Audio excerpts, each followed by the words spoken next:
Hello everyone, welcome back to the show. This is Ty the Note with the Maker the Romantic Mochika, a beautiful show about marriage. We tell beautiful marriage stories that are going to shape the future. We tell stories, I bring you stories that are going to help shape marriage. And I not only bring couples, but I also bring individuals who have literally been through some storms in their lives. So first of all, I would like to thank you all for watching, subscribing, sharing, commenting. We are really doing well, and I'm glad for the feedback you're always giving back. And people on Instagram, Facebook, TikTok, Twitter, a lot of people. I meet people everywhere. I enter offices and top people from big offices come to me and they're like, man, we enjoy your show. You don't know how much you're impacting on us. I'm really, really so humbled. Thank you so much for the positive feedback. Now, today, it's a different story. Very, very different story. Today, we are going to be focusing on consequences of our choices. Consequences of our choices. I got this awesome person from TikTok. She's really followed the show for a while, and she sent me a message and she's like, I feel compelled to share my story, to teach people out there, to teach the ladies out there, to teach the men out there what it is. So she's a single mother of 5 children, and we are going to be discussing, we're going to be talking, we are going to know where it all started and the advice she has for the young ladies and men out there who are in marriage and those who want to get into marriage. Wow. So let's get right into it. I want you to introduce yourself. Okay. Tell us your name, what you do. Yeah. Yes. Okay. First of all, I want to say thank you for accepting to host me, because when I sent you that DM, you had a choice to say yes or no. Why would I say no? Yet it's a story that will impact. No, it depends. But thank you for listening to the voice of the Spirit. So, the lady before you is Gandi Doreen. Gandhi like Mahatma Gandhi. Indira Gandhi. Actually, my name on my baptism certificate is Indira Gandhi. So do you have Indian roots? My father just loved Gandhi. He was a political person, so he loved naming his children after political figures. Oh, yes. We even have Johnson. We have Margaret Thatcher. Oh! So for me, I'm Gandi Doreen. Gandi Doreen, yes. Yes. I'm a mother of 5, as Romantic Muchiga told you. Single mother of 5. Yes, single mother of 5. 3 amazing boys and 2 beautiful girls. Wow. Yes. Interesting. I'm a pastor, actually. I serve with Bethsaida Prayer and Healing Ministries. Where is it found? Mukono. Mukono. Mukono Ranyonyi, that is where the main center is. Yeah. And then we have Chiwanga. We have a prayer altar in Chiwanga. Yeah. Then there is also Bethsaida Dandira. But I'm not the lead pastor. There is a team leader. Yes. Apostle Mike and Dorothy Ntabazi. Though for me, my children prefer going to another place. To another place. I understand. I usually go with them once in a while. Yeah. But yeah, that is my life. I serve there. And then also, I'm a business person. Oh, what do you do? I love shoes. So if you see me anywhere, just now I'd be having a pair of shoes in my bag. I have a shop that deals in selling shoes. Yeah. Yeah. And then also, I went to school by the grace of God. Interesting. Did mass comm. Wow. So I try to engage myself in those mass comm activities once in a while here and there. Yeah. But most of my career life, I've been a manager, surprisingly in hospitality. Hotels. Yes, I've been a manager of restaurants, hotels. Basically, I'm a hustler, I'm a hard work. I believe in hard work as much as I pray much, but I also have to work. Work hard. I don't want to twist the gospel or look to the basket for my survival, so I work. So you work. That's good. Anyway, let's get straight into the discussion and conversation. Yeah. So, single mother of 5. Yes. How did you come to this point? That's quite an interesting story. Yeah. A story that I would really implore everyone to sit. Get your seat, tighten your seat belt, and let's go through this journey of mine of being a single mother. Yeah. It all started, I think, way back when I met this handsome young man who told me, I love you. And having had a background of not having a father figure in my life, I come from a dysfunctional family.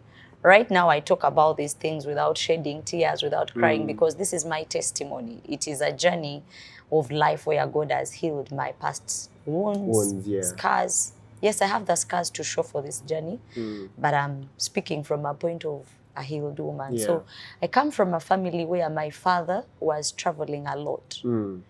His workstations were not in one place. Yes. He was a chief magistrate. So he would be in one workstation, another workstation. So it wasn't a stable family kinda. To a certain point where my mother was like, you know what, I think you continue with your rotation, with your work. For us, we are going to have to stay back. But even before that, my beautiful mother had a disagreement with my father, and she had to leave me at 9 months. Wow. But then later came back when I was old. So you can just see the background that led to the decisions and choices that I made in life later as an adult, because I didn't have that father figure to guide me and affirm me.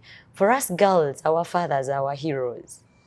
We look up to our fathers, that even when we are making marriage choices, if your father was good, if he was this hero that you look up to, you want to have that husband who is like your father. Yes. But if your father was this villain, you really want to keep away from all men who are like that villainous dad of yours.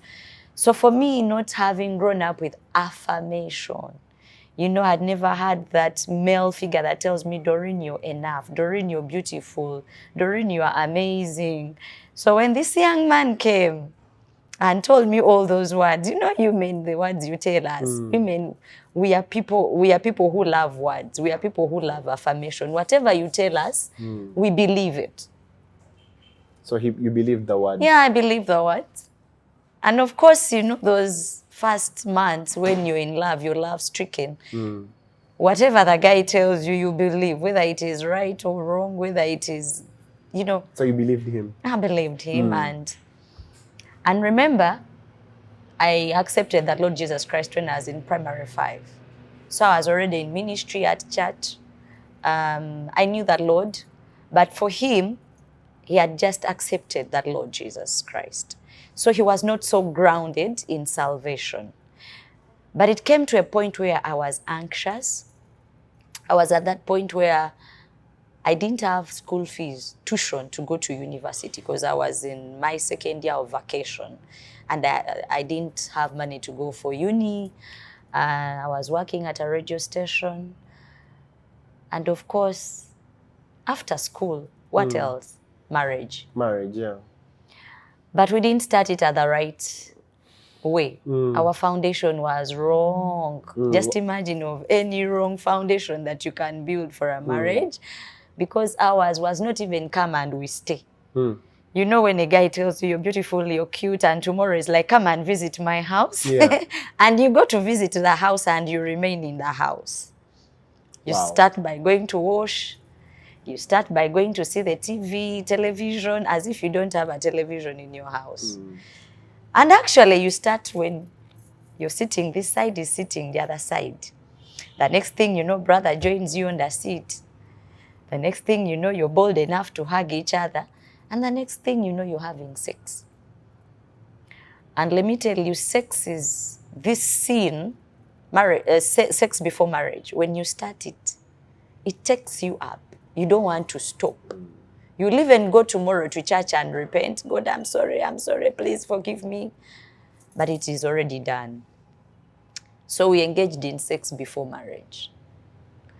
And by the time we knew it, I was pregnant. Now you're pregnant, you don't know the guy very well, you've not done a background check. You don't know if there is insanity, there is chitambo in this family. Basically, you're green about this guy's background, and the guy is also green about my background. He doesn't know that I come from a dysfunctional family. He doesn't know that I'm this needy girl who grew up without a father. And it's so interesting that actually he's also the only child of his father and mother. Wow. Who lost his mother at a very tender age. So just imagine two dysfunctional people getting into marriage. So here we were, no counseling, no marital counseling actually. The few people that we knew that took us through the little counseling was like, pray. Of course, everyone prays. Even a thief, when he's going to break into someone's house, he says, God, guide me. The prayer that you pray when you're entering marriage is different from this other normal prayer when you're asking for food and these other things. Because it has to come with a part of deliverance. There are those things, background issues, repetitive cycles and patterns that you see in your family that you need to break off. So for us, we didn't have that time to break off those patterns, to break off those cycles. We just engaged in sex. And the next thing we knew that came to our mind, she's pregnant, so we have to go for marriage. And also the marriage, remember, I wasn't yet healed. I told you my mother left me when I was 9 months. Then she later came back when I was an adult.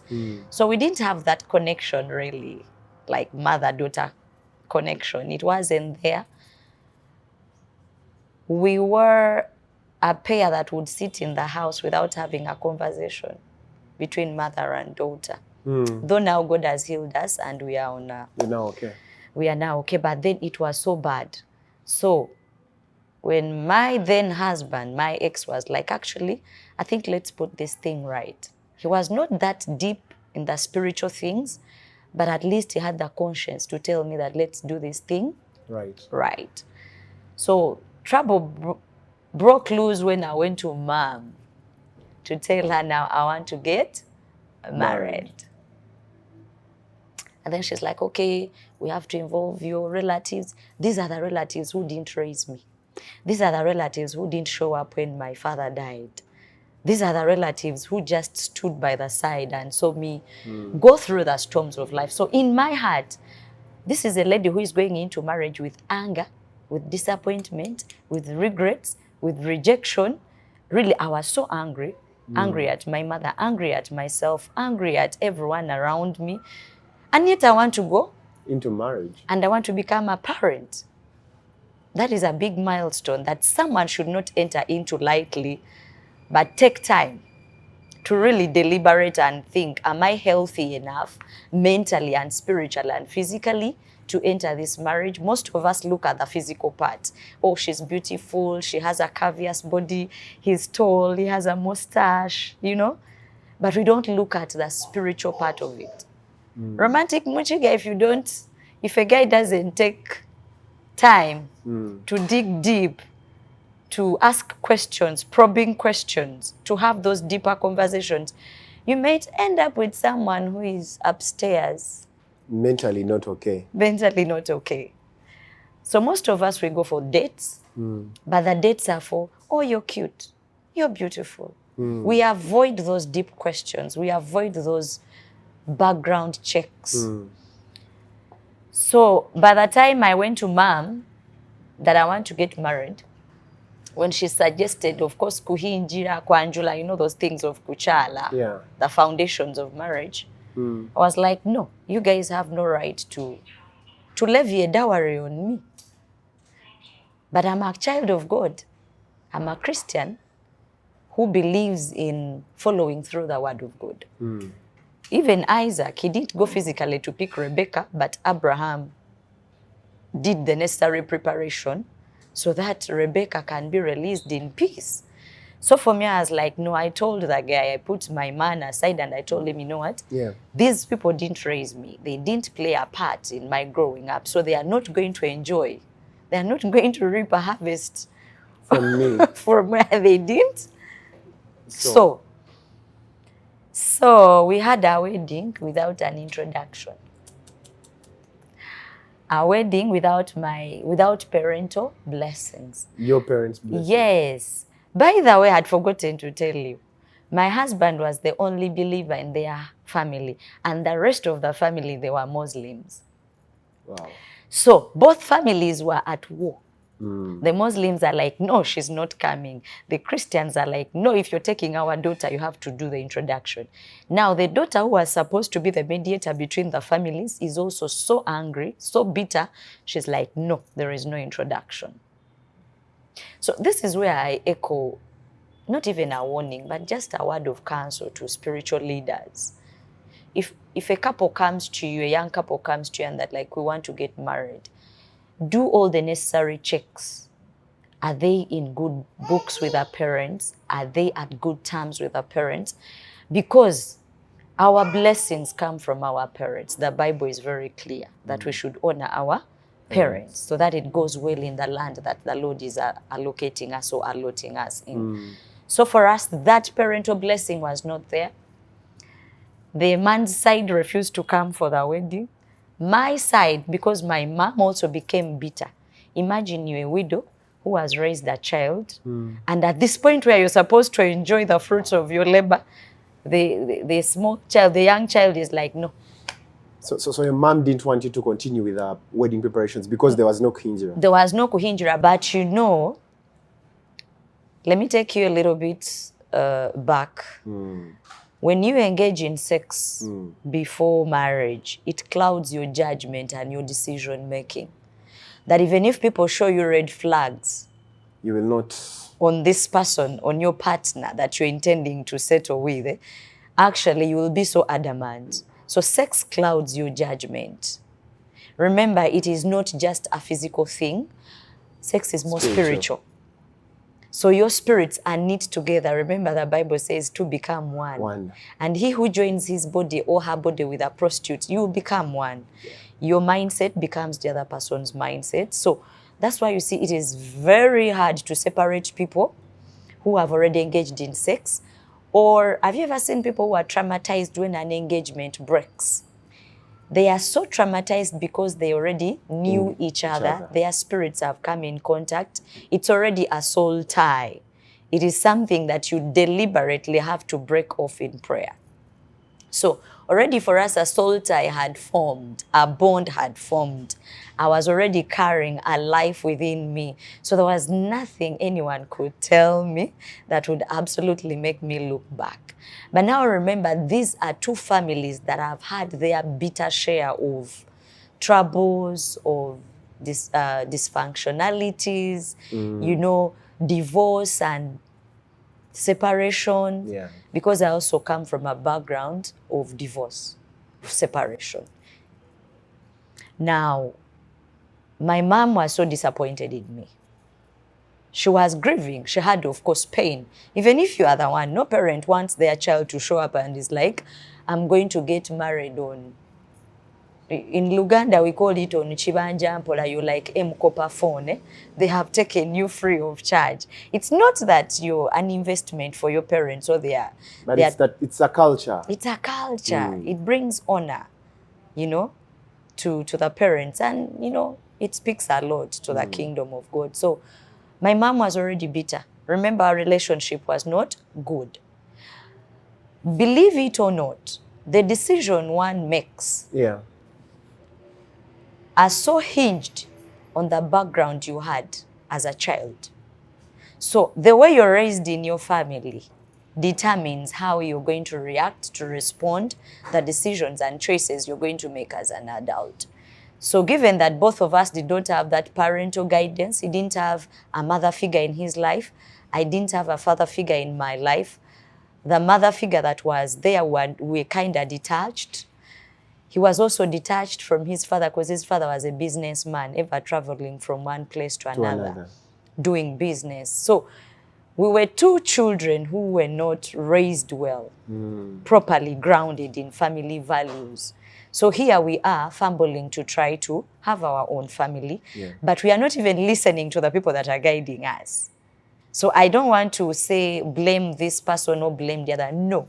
You can come from a dysfunctional family. And have a great family. But after breaking all those cycles and prayer, fasting, and also deliberately making decisions, you like, okay, my parents divorced, but I don't want to be for divorce. To be for divorce. But somehow we had this element of, you know, hard-heartedness.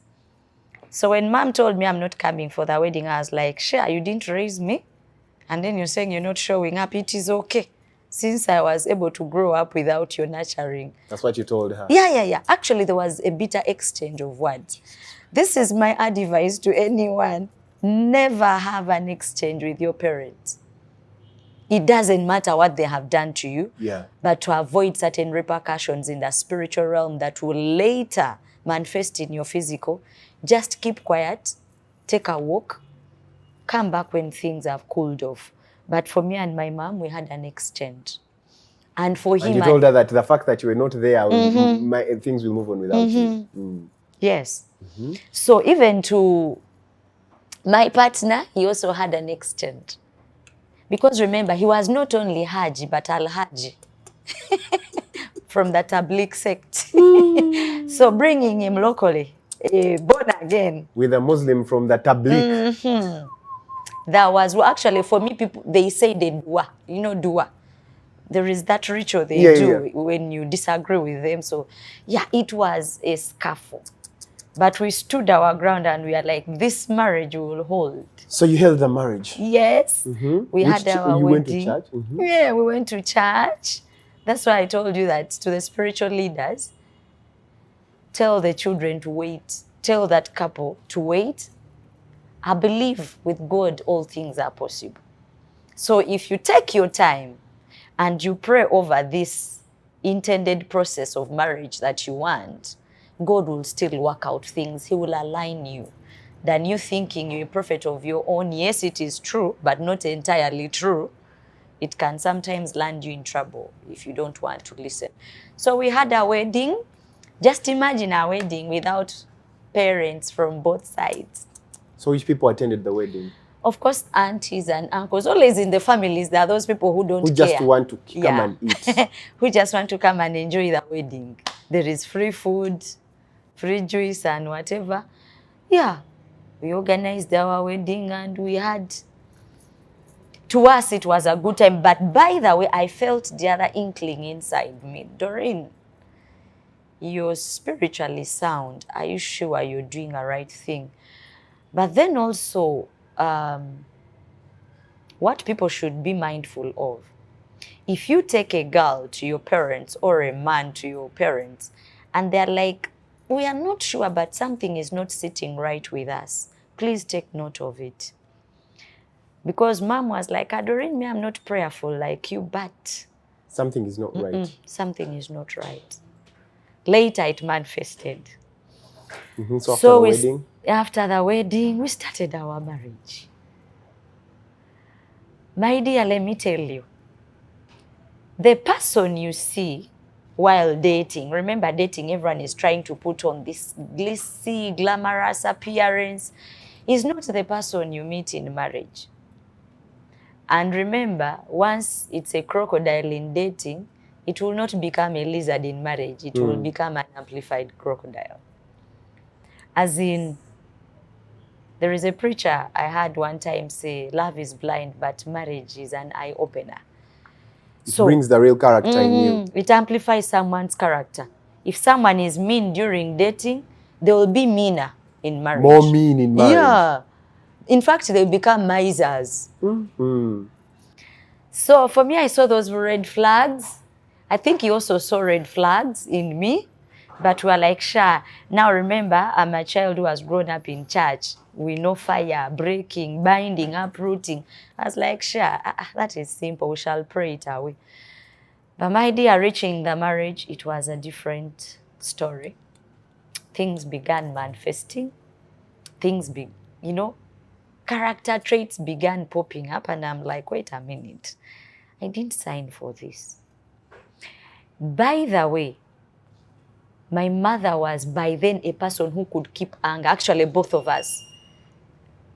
I came from that background where people prided even in holding anger against someone. Me, I can be angry, So like, my ties with my mom were cut off. So I'm in marriage, I'm beginning to see these red flags amplifying. I have no one to talk to. Which red flags were those? Lack of communication. My ex was very introverted. You know, without communication, a marriage breaks, by that way.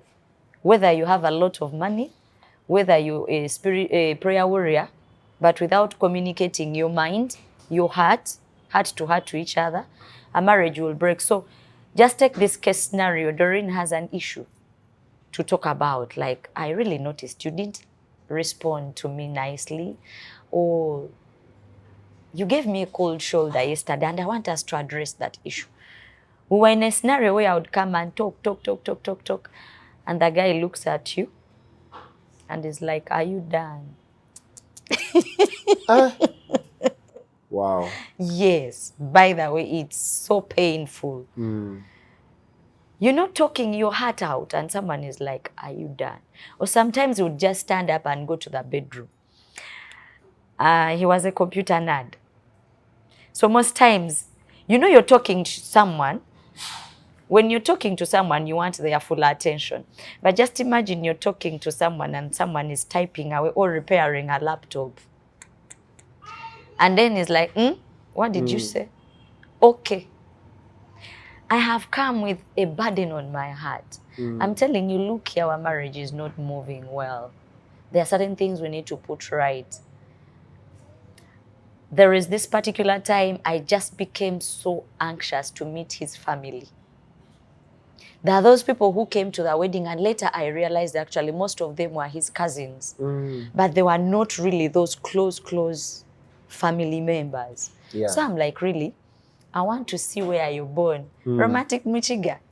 I think we were the first couple in life to do a wedding without visiting each other's ancestral homes. Oh my God. Yeah, I didn't know his ancestral home. So just imagine if he had died or something had happened and they're asking me, Doreen, where do we take the corpse? I had no idea. For him, at least he had come to our place. He knew my mom, but me, I hadn't. The only time I met the father was not on good terms. The day he met me is the day he rejected me, like, oh, she's Christian, nothing Christian and whatever. We lived in the house together like for 1 month or 2, then we moved out. But going to their ancestral home, knowing his heritage. So we were having that scuffle. Yeah. Please, let's go and see your relatives. It's like, no. They didn't play a part in my life. I grew up with my dad only. So why do you want to meet them? And it turned into a bitter argument. That later, actually, by then we had a church that we were fellowshipping in. We had to go and see the pastor. And the pastor is like, but why really are you refusing to take your wife to your home? There are these people who don't want to associate with their backgrounds because of the past fights and quarrels, but then also the financial stand of the home. Later, I realized that he was this person in public whom people see that all is well. Yeah. You're driving. You know, there is a certain picture that people carry you, a certain class that people esteem you to be. But yet, where you come from, these people are still struggling. So he also didn't want me to see that part of the struggling relatives, the struggling family. And man, when I reached there, that is when I knew that I have a lot of praying to do. Typically Muslim. Of course, they believed also in these African tradition practices. So as a believer, you know what that means and where it puts you and your children. But then also the other thing that brought quarrels and fights in our marriage was the way each one of us understood finances. To me, as a Christian, a girl who has at least gone through church, there is nothing like my account, his account. Our finances are our finances. So just imagine we are in a scenario, oh, by the way, he met me working, but he had insecurities. So he stopped you from working? Stopped me from working. Stopped me from working. He didn't want me to work. He was a man that he would go and shop for me everything. Like for him, he derived his comfort and joy seeing me home full time. So he would do the shopping himself. He would do the buying of things himself. Like, he was the one controlling the finances. Now, your wife is not working, but she has those little needs as a person. And when she comes to you with those needs, there is no money. You know, why do you want to know about the finances? So it is something that didn't sit well with me. And yet me, when I had money, you know, you're this person who believes in submission. Get your money, give the husband. So sometimes even after you have given him and you want to know, okay, what is the money doing? We never used to sit and plan as a couple. It is so dangerous for you to be led by someone whose visions, dreams, and aspirations you don't know. Because a man without a vision is a dead person. Two cannot move together unless they agree.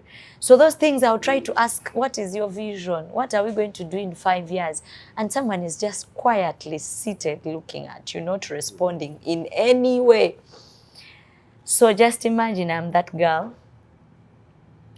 And being that I didn't have older women around me to tell me about, you know, family planning, how to plan for a family. Me, when I reached marriage, I started off baby 1, baby 2, baby 3. So, yeah, that financial indifference. You believe in planning and saving. But I believe him being the only child of his father, the father kind of spoiled him. Whatever he wanted, he got. And now me, I came from this background where you have to work with the minimal resources that you have and make life moving. The biggest mistake that we made actually was to go and rent a bigger house when we were just married. We had a very big house. You know, those flashy houses, bedrooms, toilet, which is good if you can afford it. But no sooner had we entered the marriage than he lost his job. Wow.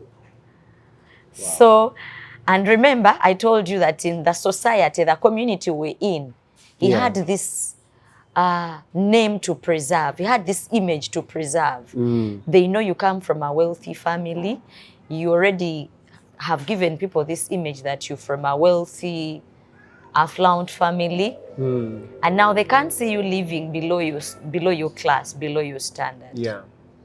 So I'm like, okay, we get a smaller house. It's like, no, we'll remain here. So we were in that mix. Permit me to mention this also. I was this lady who is not into like enjoying sex. So we also had that. We didn't have the sex education. You were not educated well about it? No, we didn't.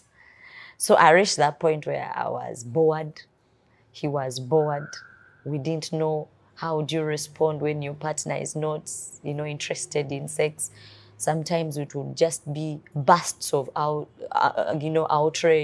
anger, like everything that could go wrong in this marriage went wrong. So how did the breakup happen, him leaving you? Now me, when I saw all these red flags, the quarrels, the fights and everything, and then also actually, let me bring this out. I would be doing people a disservice not to bring this out. You know, romantic Muchiga, you can have a partner who doesn't cane you physically, but who batters you emotionally. Because I reached a point where this man battered me emotionally. You know, someone telling you like, oh, you're stupid. I thought you have a brain, but you don't have a brain. My God. You know, this guy would really put me down. I tried even to go back to school. I was doing guidance and counseling. And in my second year, you know, your partner is supposed to support you. But he would tell me, you know, you cannot do that. You don't have the brains to do that. And the mental and psychological torture was too much that I would even reach in class and just, you know, those words re-echoing in your head. And you're like, God, I reached a point where I felt so inferior. I reached a point where I could even not want to stand on the pulpit to minister because I felt lesser of me. I felt so small. Verbal abuse is very, very terrible, maybe even worse than physical beating, because physical beating, you can take Panadol and the pain goes, but these words keep on coming back to you. And he could tell me, you know, you destroyed my life. I was not ready for marriage. You rushed and got pregnant. You know, you bound me in this marriage. I didn't want it. In fact, I did you a favor to marry you. Aye. Yeah. So I reached a point, actually, I had this time where I never wanted to look in the mirror. I lost my self-esteem. I reached that point where I was almost losing my sanity. I almost became insane because of those words. Someone can abuse you to a point that you forget who you were. I'm a good songwriter and a singer, but despite of him having a music studio, he never produced any of my songs. I would go and he would, you know, going to sing in the recording room, and he's like, I don't know why you cannot just get your notes right. I told you, you can't manage this thing. Is there anything you can ever do?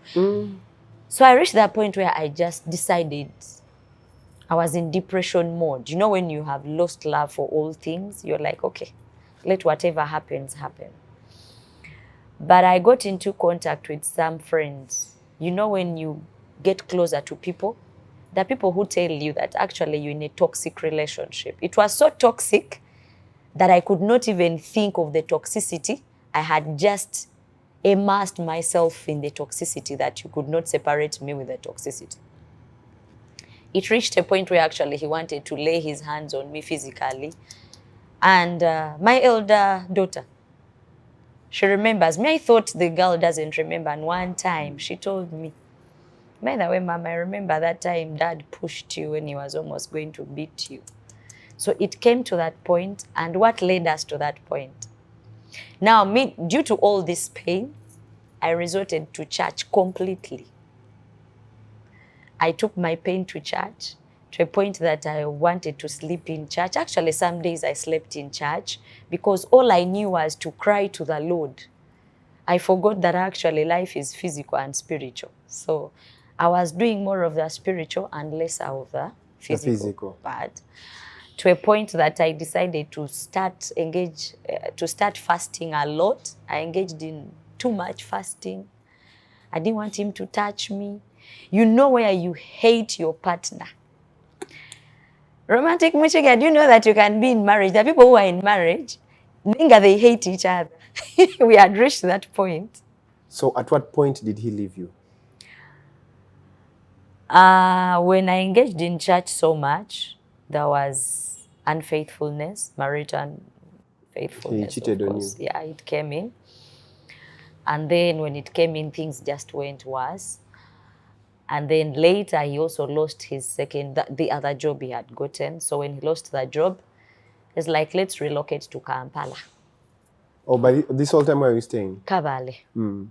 We didn't have a plan. We didn't have money. And your spouse wakes up and is like, we relocate. Then you relocated? We relocated, but after a scuffle. And then my spiritual leaders were like, okay, Dorin, the guy wants you to relocate. Go. Then you come to Kampala. We come to Kampala. It became worse. You have children, 4 of them, no job for both of you. You have to eat. Kampala, no one wants to know whether you have money or not. So there we are, no money. But somehow God would come through for us. Of course, most of my family members are within Kampala. But later, a plan that I think he premeditated about it is like, okay, if I take Dorin to Kampala, she can survive because most of her relatives are there. So he brought you to Kampala? Brought me to Kampala. Long story short, a lot happened in there. And one day he wakes up and is like, a friend of mine has given me a deal. Yeah, there is money in Juba. There is money in Juba. So he goes to Juba? Goes to Sudan. He lives with her 4 children? 4 children and a pregnancy. He left you when you were pregnant Yes, for your 5th child. Actually, a week before he left, I was feeling feverish, pregnancy symptoms. Yeah. So we go and the doctor is like, congratulations. But remember, these 4, the guy has been telling me, for him initially, he wanted 1 child. Now the 2nd one, the 3rd one. So he would tell me, you wasted my future, my plans, my dreams. Now here the doctor is like, congratulations. We went home, there was no talking. It was silence. Then after he decides to go to Juba. Yeah, then after we got some money there. And then it's like, actually, because I was like, okay, let's plan. What next? To me, I was thinking, let's get this money and start a business, something small, and watch God grow it. I was like, no. A friend of mine has given me a deal. There is money over there. And at the time we were speaking, there was war. In my head, I'm like, really? You're going to a war-torn zone to make money? It's like, yeah, there are many Ugandans, people are flocking that place, business is happening. So, of course, I talked to Mom. Mom tried to advise, to no avail. And so you by this time, had you gotten back with your mom? Yes. Actually, after the 7th year in our marriage, our spiritual leaders came in, Mom's leave, spiritual leaders came in. I had to go, by the way, we had to go and apologize to her. We had to go, apologize to her. She forgave us. Of course, there was a lot of praying. Yeah, even prior to going to meet her, I had to do a lot of praying before because she was really so bitter. But of course, yeah, we got back together, but that relationship you're building on hinges. So Mom was like, no, please don't go. Distance breaks marriages. Actually, I would strongly advise married couples. Try your best to keep together because a lot happens, a lot of temptation, a lot of rumors, a lot of things. A lot of words, man. People speak. Yeah. In that time of when you give yourselves too much distance. You see, even in 1 Corinthians 7, the Bible is clear that even when you're going to fast and pray, agree for a shorter time so that you come back together to avoid the enemy breaking you. So your mom told him not to go and he refused? Yeah, Mom tried, our pastor friends tried, but he had already made up his mind. Given the background of all those dysfunctionalities we had and the disagreements, so he left. And I started life as a single mother. How long has it been since he left? 12 years. Oh. 12. We are soon starting the 13th. No communication? He first did some on and off communication, but was later, he providing? The first 3 months, he promptly did. Then after the 3 months, communication broke. And provision. For 12 years, no provision? Not really the 12 years, all the 12 years. Sometimes, do you know like someone who wakes up and is excited? In the 3rd year of his going away, he woke up and is like, okay, how are you? How are the kids? Da, da, da, da. He gave me some money. Not that it would meet all the needs, but... And I'm like, okay, maybe he has come back to his senses. Yeah. Then again, he went silent. He went silent. We tried calling. Actually, I have a sister of mine who was in the same place. So one day when she's driving, she sees him. And she's like, Dorin, you cannot believe I've seen this person. So she goes there and is like, but really, what did our sister do to you? And he's like, nothing. I'm still looking for money. 1, 2, 3, 4, 5, 6 years, you're still looking for money. So I reached a point where I was like, you know what? Because the few times I would get through to him, it would only be bitter exchange. Unfulfilled promises. I'm coming back this Easter, doesn't show up. I'm coming back this December, doesn't show up. I'm coming back January, doesn't show up. So when it became a bitter exchange of words and traumatizing to both me and the children, I think also he was also being traumatized, because we reached this point where actually we had an exchange of bitter words. Bitter words. There is a time when we were really sworn enemies. To a point that at one time he had to go to Facebook. He went to Facebook? And wrote me a big letter, a long, elaborated letter, how I messed up his career. You know, men, be careful when you're marrying these girls. What? Yeah, it was a long, well thought of, calculated. And one of my friends told me, Dorin, just go and read.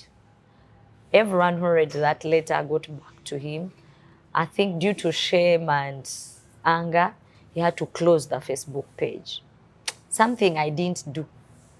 Actually, at one point I was like, hey, I wish I retrieved that. That letter. But yeah, God had planned it the way it was. So it was a time of tears.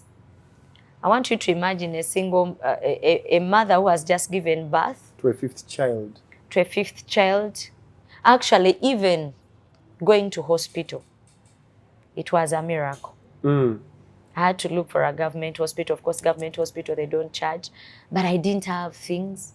So, but somehow God would bring people.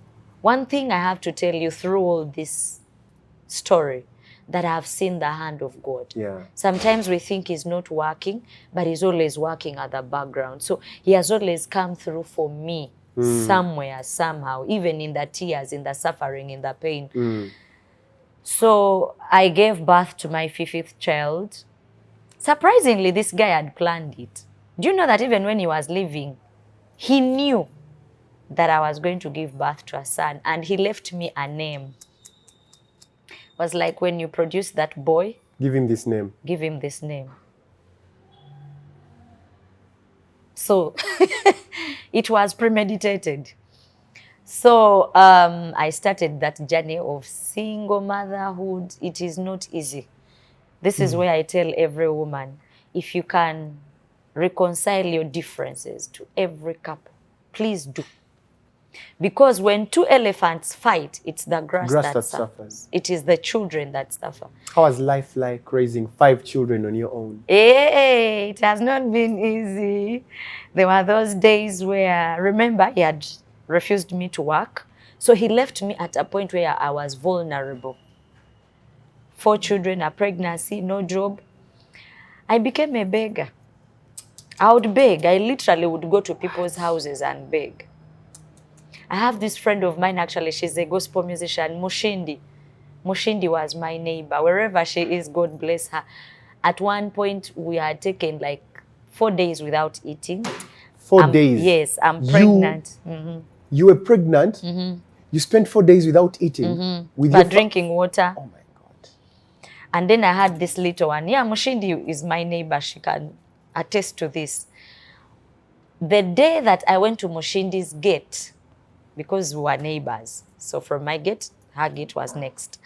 The day I swallowed my pride and went to Mushindi's gate, the young boy, he started convulsing. Because we were your boy? Yeah. By then, the young boy, Israel, Gavi, the boy was convulsing, and I realized, I first prayed, but then I realized this is hunger. I've been giving these children black tea without sugar, water without anything. So I ran at night, and this lady told me it is God, because they usually lock their gate. Surprisingly and miraculously, that night the gate was not locked. So I ran banging the gate, neighbor, neighbor, my son is dying. So she's like, what? I'm like, neighbor, we've spent days without eating. Whatever you have, give me and I take to these children. She had tea in the flask. Actually, she had some chapatis because she bakes. She bakes. Then she had also some cake pieces. We came together and she's like, so we had to first work on resuscitating this one. And then the children ate. So that is how I started a life of begging. And then I was like, you know what, I can't go on begging. So yeah, this lady you see here today, I had to pick to go to marketplaces. I would, time when the markets have closed, I go and pick charcoal, I pick Irish. I come and cook for the children. What? Yeah, I would go on the roadsides, pick dodo. You know, like I'm a softie, but I had to become a hard worker. So I would go to people's homes, ask them if they have work to do, and they give me food. Yeah. I just looked a mess.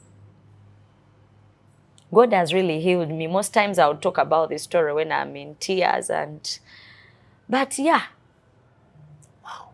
I had to learn to wash people's clothes.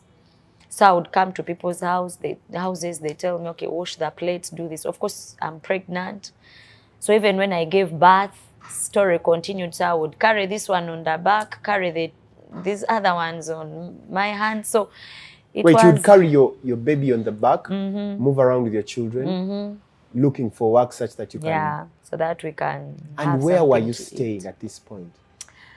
The house where my ex left me, I stayed there for over like 8 months. God bless that landlord. So the landlord one day woke up and is like, Dorin, clearly you can't pay the money. And he was like, can you find a car? Take your property. And actually that is the guy who gave me counsel and told me it is okay to always go back home when things don't work out. It's okay to always go back home. Yeah. I had no choice but to go back home. So I packed my things. I went back home. Where? To Namamve. I went back home to my father's home, my father and mother's home. It was also traumatizing. Just imagine, you left home going for marriage. You're back home with 5 children. So I remember actually some of by then I used to attend sale in Watoto because we were just living behind Watoto. There is a team of women who knew of my predicament and they went and did shopping for me. Wow. They brought Pampers, Posho, sugar. But I gave birth like this week and the next week I was looking for a job. My first job after giving birth was at a water factory. You know those factories that pack water? Yeah. And every day they would give us 5,000. So you go to the factory, you're breastfeeding. The mothers can understand. Your body is not yet healed. You're breastfeeding and you're working only for 5,000. And remember, my relationship was not with my mother, was not yet so good with mom. And then my brothers were also bitter because I deprived them that joy of, marrying off their sister. So home was also full of tension, exchange of bitter words, especially my follower. May God rest his soul. He died last year. I didn't have a good relationship with him. For him, he was this die-hard of my mom. Like if you offended my mom, you would be in the bad books of Lyndon. So there was always that exchange of words. And I remember mom told me, Dorin, you have come back with your children. I can only give you shelter. But the financial part, the feeding and everything, you have to. It's on your own. So I had to take up manual jobs. I remember one time I went to a construction site. The guy looked at me and is like, Mama, I know you need money, but I can't give you this job. I can't give you this job. So my life was full of tears. I was so bitter. A bitter Morokori. I started praying those prayers of an angry woman. God, punish this man, torture this man. And that's why men who usually break their covenants with their wives, it doesn't go well with them. Because this lady is crying, the children are crying. There is no way you expect God to bless the works of your hands. He cannot. So I was so bitter. And also, even me myself, I wasn't doing better for God to bless my life. Because God says we should love our enemies. Those who do us evil, we do them well. So I'm here. Instead of giving a sacrifice of praise and thanksgiving that I'm alive, I have children, I have shelter, I'm busy cursing, crying, and actually to the single mothers, if things are still hard for you, do yourself a favor, forgive, and start praying well for that man. Because if you don't forgive him, things will not move well for him. Yeah, the Bible is clear. If you don't forgive, God will not also forgive you. So you believe that the reason as to why you were going through this was because of the bitterness you had towards him. I was so bitter. No, just imagine you're God and someone is just praying prayers of death, fire, cursing, breaking people's limbs. How are you going to bless this person? There's no way you can bless If God blesses this angry person, what do you think she's going to do to the other person? And by the way, I don't blame this gentleman. Most people, when our marriages break, we tend to look at the man's side only. But even as sisters, we have a part we played. He had his bad side, I had my bad side. It takes two to make a marriage, it takes two to break a marriage. So I had to reach this point where God had to tell me, pray while looking inward, not outward. I want your heart. I want to make things better with you. You. Stop looking at the other one who is not there. Yes, I was so bitter. Yes, I was so bitter. You know, your children being chased out of school every day. And actually that time, my children were studying on, how do you call it? Bursaries? Bursaries, and out of sheer kindness. Because they are smart. So the headmistresses, headmasters would say, you know what? Your children are smart. Bring them back to school. Bring them this term. Bring them. So, you know, you're always in office pleading, kneeling down. I'm telling you, parents go through a lot. It was not easy. The work that two parents have to do for their children, a single parent does double. But you know that process of pleading and begging, it breaks you so much that you lose your self-esteem, you lose your respect. In fact, you become fearful. You don't know what tomorrow will bring. So we were in that period. Though God later raised women who stood with me, honestly, I cannot talk about my life without talking about those women. Which women are those, and how did they turn your life around? There is a pastor friend of mine and sister, Pastor Sarah Clay. There is Beth Mujisha. There is Daphne Pa, Julie Mujiria, Uncle Nkuwe and Rachel Nkuwe. There is also Pastor Sarah Mujisha. There is Reverend Arthur Magiza and his wife. Actually, that one, when my relationship with Mom became bitter. You're the ones who came through. Mom chased me out of her house. I had nowhere to go with 5 children. Your mom chased you again? Yeah. What happened? You know, the family was big. She already had 2 of my siblings. Now, me, 6, 5 children. Just imagine that family. Feeding and all those things. And sometimes the children can be naughty. The child has broken this. Their father was not in her good books. Their mother is not in good books. So sometimes there would be that exchange of bitter words. And I remember that day Mom threw me out of the house. She really spoke not good words over my child. And I was like, Mom, no. She's like, no, if you're not appreciative, pack your things and go. In fact, pack your things and. Now, this is like the 3rd time of Mom chasing me out. So I just moved. I was like, God, let me walk. The first church I find. So I walked, and the first church I found was Pastor Arthur Magiza's church. I went and told him, Pastor, you don't know me, but I'm a born again. I serve God. I love the Lord. I'm a single mother, 5 children. I have nowhere to put them. So there was an incomplete house at church. Pastor is like, can you sleep there? I'm like, yes. Very incomplete, open everywhere. With the no roof? It had a roof. So what Pastor did, why I really appreciate that man, may God bless him and his family, he cemented for me the house. Wow. Out of his own pocket. Put cement and is like, Dorin, I don't have much, but start from here, but I know God will do you well. When rain fell, of course we had to stand. You do the needful. Because water would pass everywhere. But yeah, I thank God that I had that shelter. So I started. For how long did you stay there? Staying at church was like 3 years. In that incomplete house? Yes, we stayed there. But God would come through for us. People would bring posho. People would bring clothes. You know, not that they would give you everything, but at least God never put us to shame. Not at least, He never put us to shame. So life went on like that until one day our life began changing.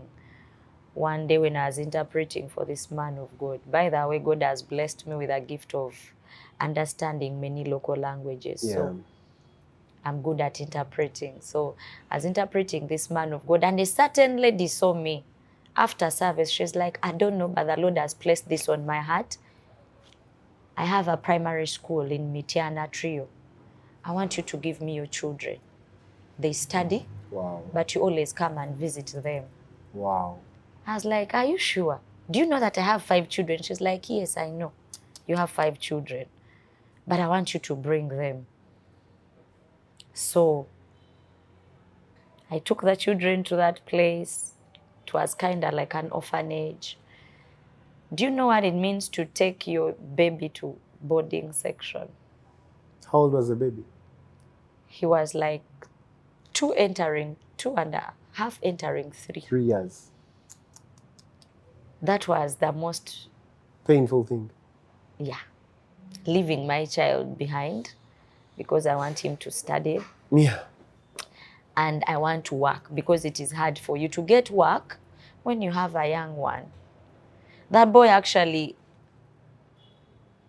he almost died of malnutrition. When you were still with him? Yeah. Sorry. Because you would literally count his ribs. Sometimes we would get food, sometimes we would not get food. Sometimes I would be lucky, go to buildings and, you know, get firewood, come and pick dodo, but sometimes it's not there. Sometimes we would literally have to depend on porridge. The other days we would just take porridge lunch, porridge breakfast, porridge supper, porridge lunch, you know. There is this particular season we took cassava porridge, and instead of being edified, we fell sick. You know, cassava softens your digestive system, and you know what happens next. I'm a lady who has been through those points when you're witnessing my...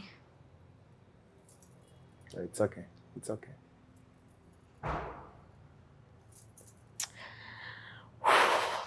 It's okay.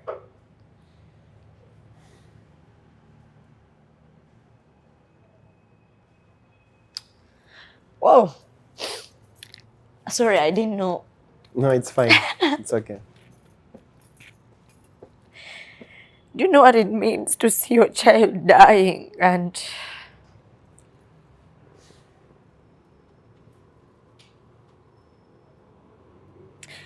twice, my second born and my last born.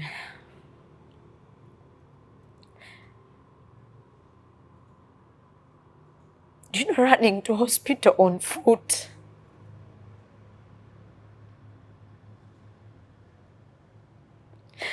And literally begging the doctors to save your son. I even don't know where I got the energy to carry that boy. But somehow I carried him to hospital. And the border guy, actually, kind border man, came and he's like, Mama, tura tutwala omwana mu ddwaliro. There is a government, I think, health center for in Chireku. God bless those doctors and nurses who are kind.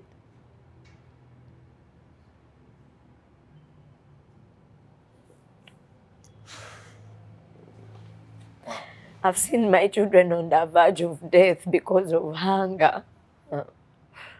My last born was almost dying because of hunger. No food. Your mother is feeding you on whatever she gets. Why I can't forget that cassava porridge, it's the one that almost took his life. Boy was diuretic, blood, vomiting.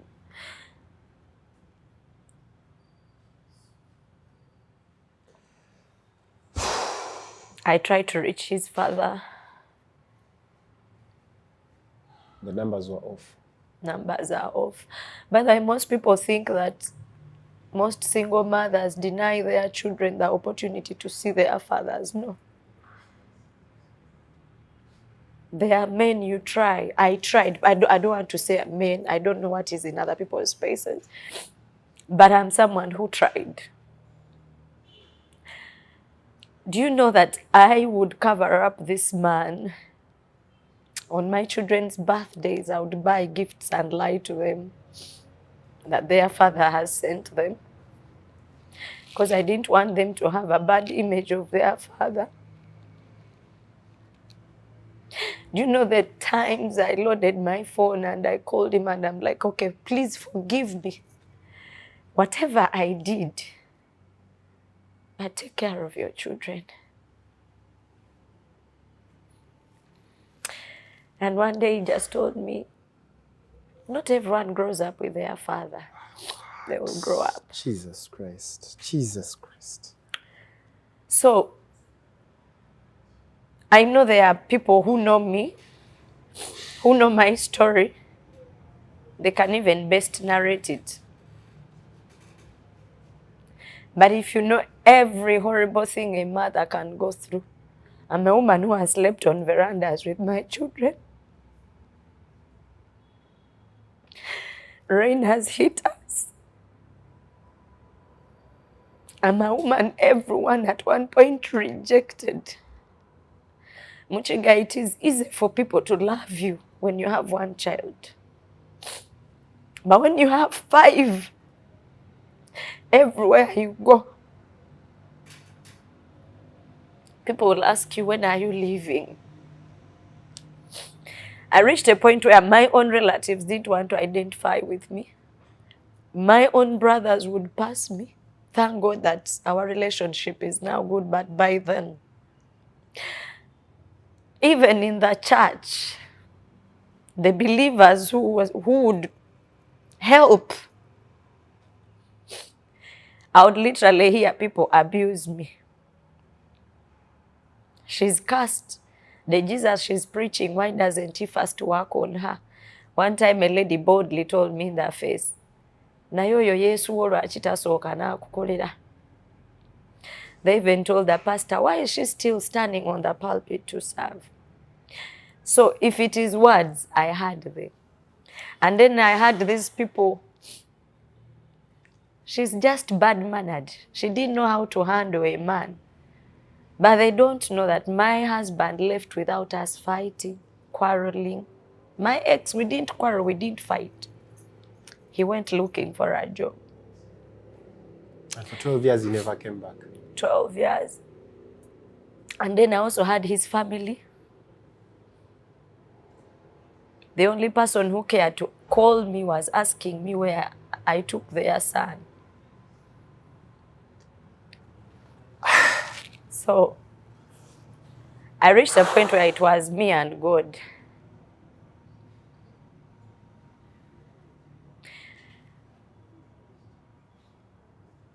You know, there are things that I cannot even tell on camera that I went through as mother. The insults. Have you ever gone to someone promises you, people who promise widows and orphans and single mothers,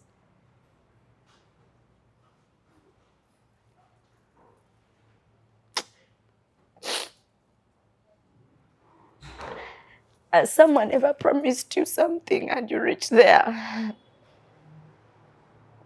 And instead of fulfilling their promise, which you didn't even force them, and they insult you? A church person? A believer.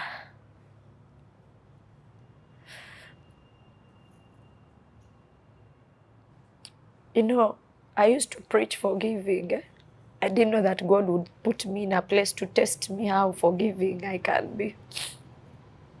Some of the people, I see them now and they're like, oh, Dorin, we prayed for you, but they forget what they did and said to you. I remember the days I had to hawk. Me, I've ever hawked chapati, pancakes. Now imagine walking from Namav Me by 3, I would be up making samosa. There are days I would come back when you've not sold, your feet are swollen. And then you have to bump into your OBs and OGs. I was this smart girl at school, leader of Scripture Union. And then they meet you on the street. I remember one met me and even shed tears. It's like, Doreen, what happened?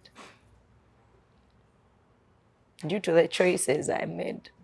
It's not that every man that comes to you and says, I love you, will stand by that word. People forget that I love you means that I choose you over all others. I choose you with all your insecurities and your faults. I choose you in whatever we are going to go through. People forget their marriage vows. So for me, the first man who came with words of affirmation, I went. I didn't check the emotional baggage. So, no, I contemplated suicide like 3 times. I remember one day someone promised me money and I had to come to town to pick that money. I even didn't know that the railway station, someone told me, don't foot. I said, okay, you foot up to the railway station, then I had even to catch the train. I reached and the person made me sit at their office. Remember, I've left young children with no food at home. And then later in the evening, the person is like, Doreen, there is no money. The train has left. I stood at City Square. I was like, God, now if I enter this taxi, these guys will beat me up if I don't have transport. When we reached there, they're like, Mama sent. I walked very hungry, on empty stomach. I reached home. From City Square to Namanga? Yeah. That was the day I was broken. Remember, you've told children I'm going to town. Someone has promised me. I'm bringing food. So I enter home very late, no food.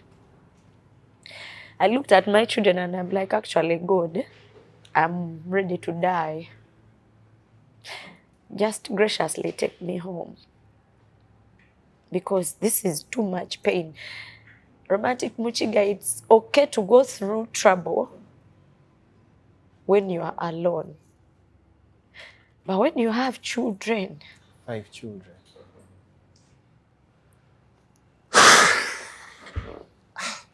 But every time, that day I wanted to commit suicide. I even had the tablets in the house. Because previously I'd taken my child to hospital and they had given me, government hospital, sometimes they can give you Panadol, what I had them. So I just wanted to take them. I even looked at the tree. Between me and church, there was a tree. So I was like, actually, I have a rope. I think a rope is okay. Actually, I went under the tree. But then I remembered, I was like, okay, these children have no father. If I also take my life, how are they going to end up? And then this is church ground. People have seen me always preaching by the roadside. They come here and they see me preaching. How are they going to hear Mlokole has killed herself? And I resolved, I was like, okay, God, whatever come may, let me get embarrassed with you, with my children. But at least let me not die. Help me never to think of suicide again. Romantic Muchiga, for us, we suffered. You need our neighbors to tell you. We suffered. My children were being abused. These children without a father, these bastards. Your mother is so poor. We had never known new clothes, new shoes. You know, people are so funny. One time someone came with a kavera of very old shoes and very old clothes. Told me, Dorin, tandikira. Me and my children were excited when we opened the kavera. I remember I said, God, has it reached to this point? What did I do? So when you're making a choice of a marriage partner, and every day actually I would regret the day I got married to this guy. Like every time I had a trigger, I would say, God, how did I make this choice? I wish I'd listened to my mother. I wish I'd listened to... Yeah, those moments were there where, you know, we reached a point where someone brings you bread and blue band. You eat the bread, blue band becomes Vaseline. For us, we used to use cooking oil, blue band.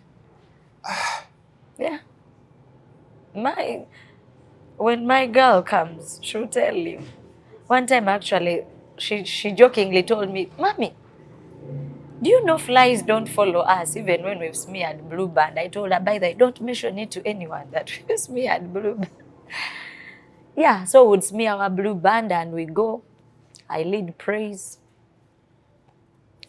But then I was in a church where, of course, when you're living on church grounds, you have to make sure a church is clean and, you know, lunch hour, lead lunch hour, praise and worship.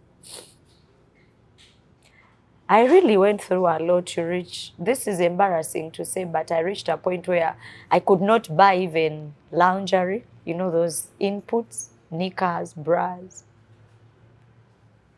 Because, of course, you spend a month without seeing 10,000, so how are you going to buy them? And I remember the first person to buy me bras and knickers was Mama Magezi Esther.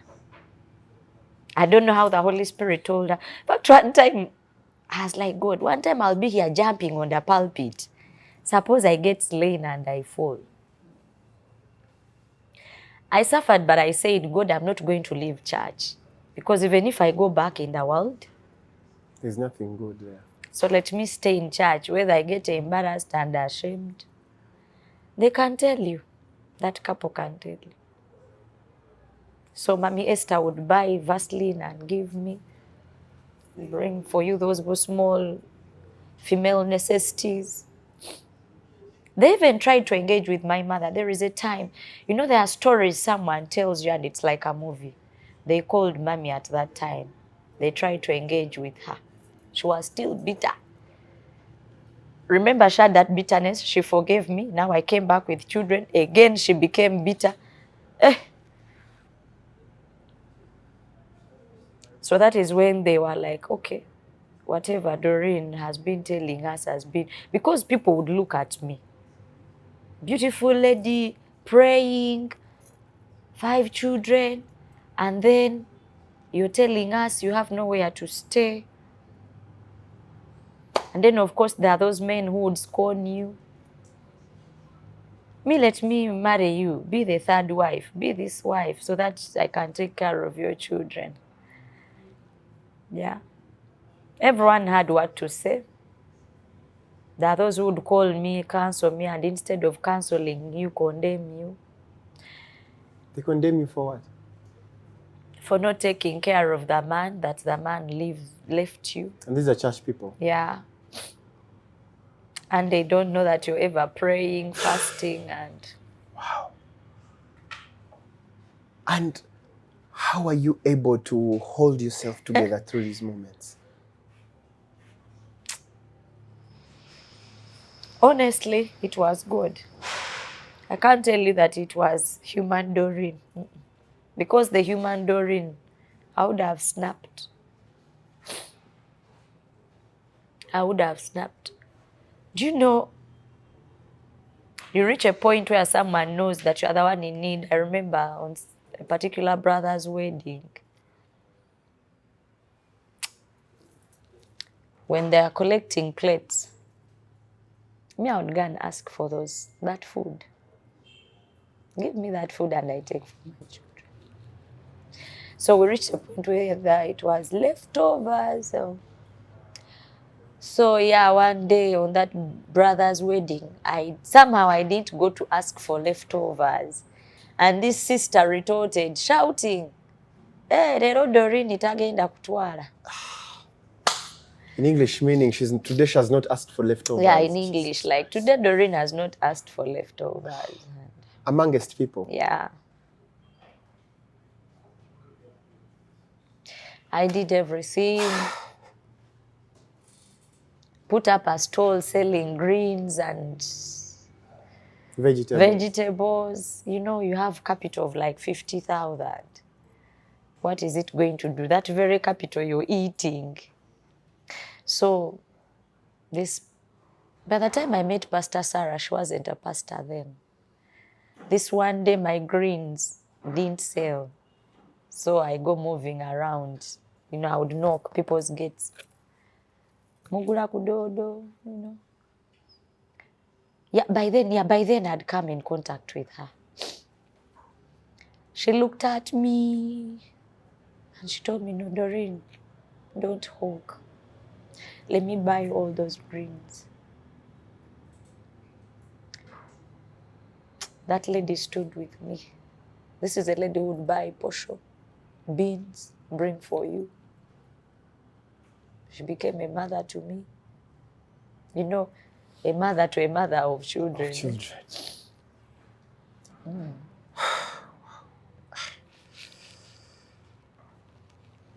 So.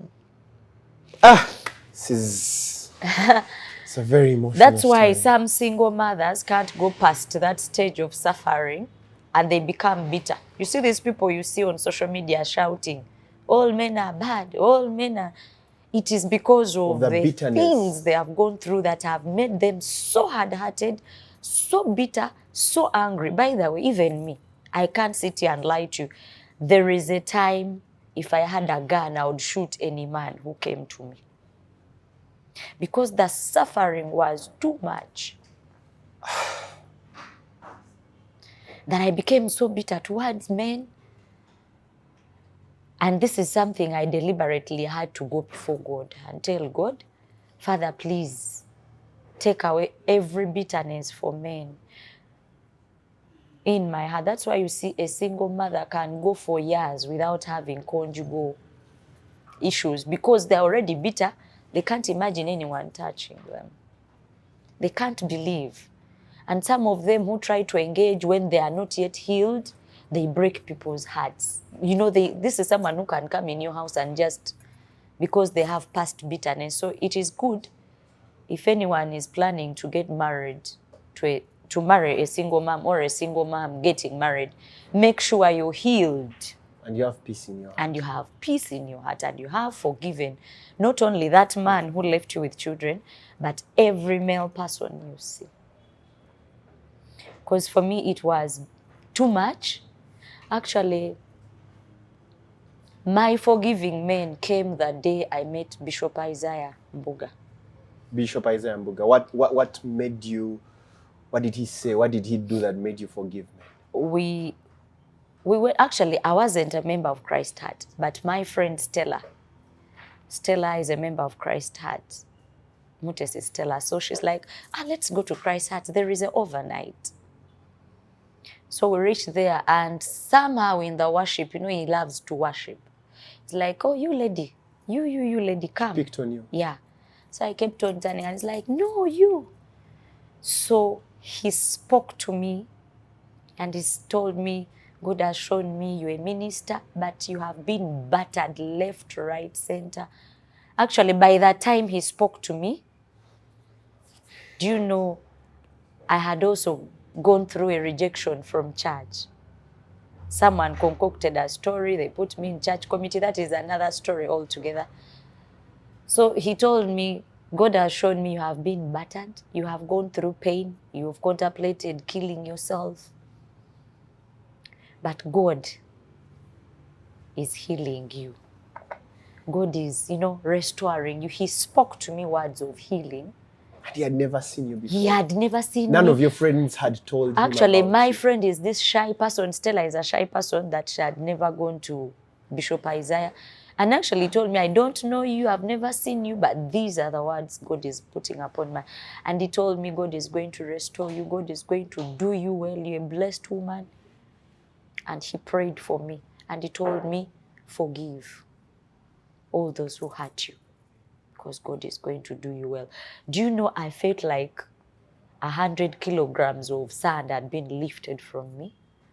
So I went back home and I continued in that mood of prayer. And I'm like, God, please help me forgive the men. Help me forgive this man. God, help me forgive this man. Yes, I would have relapses. Sometimes I would forgive him. Then when I have a triggering moment, I get angry. But yeah. Dorin, let's bring this conversation of part 1 to an end.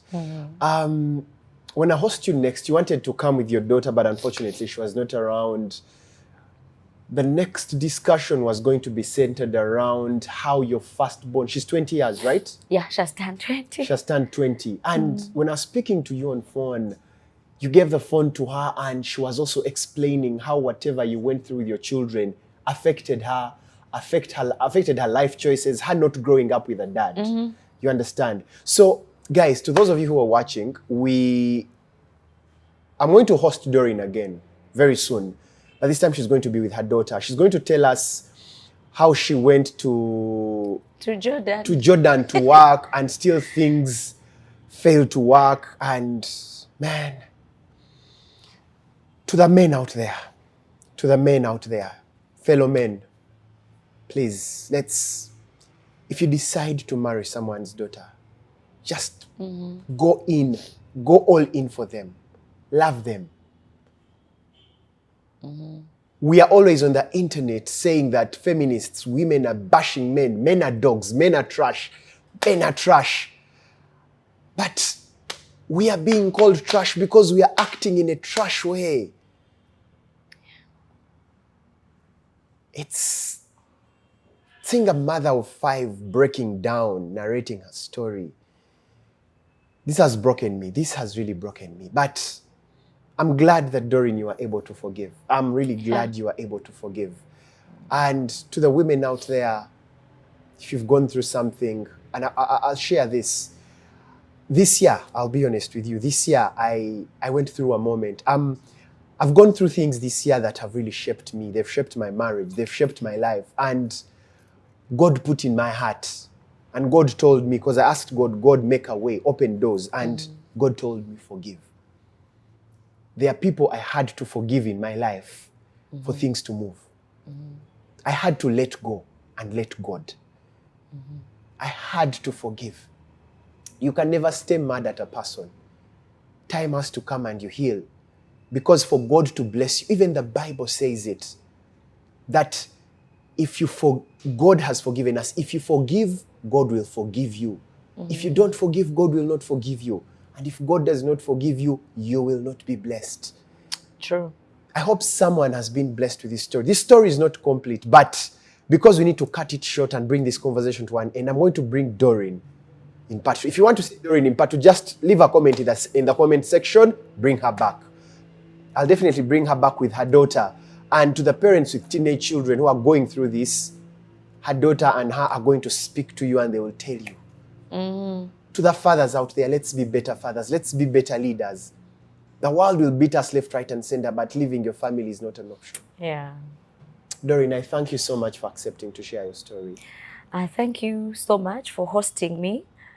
But before I really wrap up, let me just say this to the single mothers. Yeah. When you spoke about forgiving, one of the stories in the Bible God used to make me forgive this gentleman.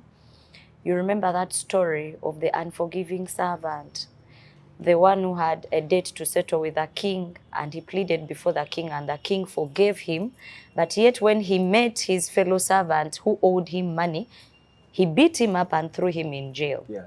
And his fellow servants went and told the king what had happened, and the king ended up throwing him in prison too.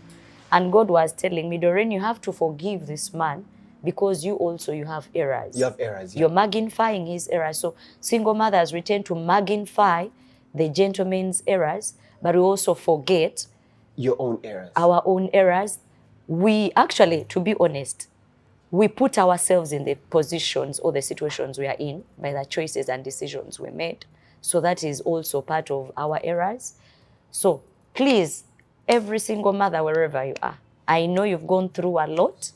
You've cried, you have suffered, but please forgive this man as the Lord forgave you, and you will see what God can do. If he did it for me, he'll do it for you.